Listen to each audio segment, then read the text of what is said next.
really good turkey chili recipe.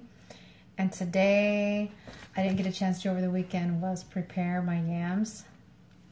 And I'm going to show you an easy way to fix your yams. You can buy a whole bag. This is a 3-pound bag. You get 6 yams. And these 6 yams are, I have 1 a day. That is my serving for my calorie intake. And this is my carb that I have every single day. I don't have bread. I don't have pasta. I don't have quinoa. I don't have tortilla, as much as I love tortillas. I don't eat tortillas. And this is my carb for the day. So, I never used to be a fan of yams or sweet potatoes, as some people call them. But they're actually really good. And I just go through and I just trim the edges of them like this.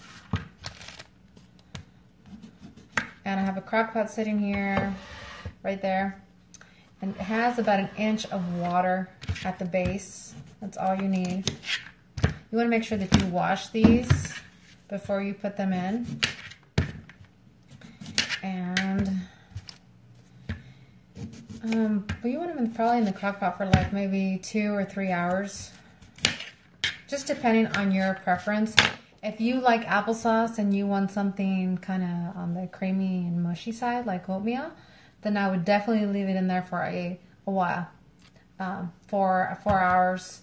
But if you want something that's firm, that you can cut and kind of hold with your hand, if you have a desk job and it's something that you want to snack on throughout the day, then I would say 3 hours. Then you can cut them into like kind of like a quarter size. Almost lost that one off the floor. This size, and then you can just eat them like this. Or if you wanted to have like a baked potato, then you put it in there whole, and then you just cut it up. And instead of putting butter and sour cream and salt and all that stuff in there, you just drizzle a little bit of olive oil in it and put herbal seasoning.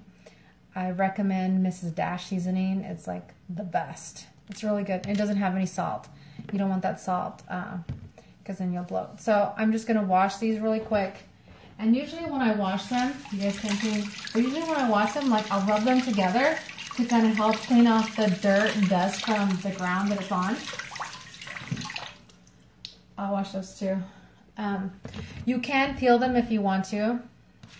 I don't peel them. I peel them usually afterwards. Or also if for instance, if I cut this one in half, then after it's cooked, then it's going to come apart really easy, and you can just peel it off and like squeeze it into the container that you want it in. So one is a serving for me, and I'm just going to cut these and split them in half. So I'm going to cut them like this, so then I can fit more of them in my crock pot, because this is a really small crock pot. And if you put them like this, and like I said, you're going to lose a little bit more because it's, then you won't, they won't cook as long, but you're going to lose some of it in that process. But they are quite hard to cut, so you want to make sure that you have a really good sharp knife, and you don't end up cutting yourself or cutting your fingernails, because that's usually what happens to me is I cut my fingernails. So I'll put them in like this, and that's pretty much it. If you want to put a sweet seasoning in it, then I recommend cinnamon,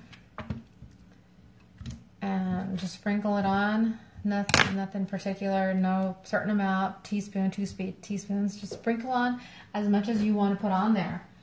I'm a big cinnamon fan, and so I use a lot of cinnamon in mine. And then sometimes I don't use any at all.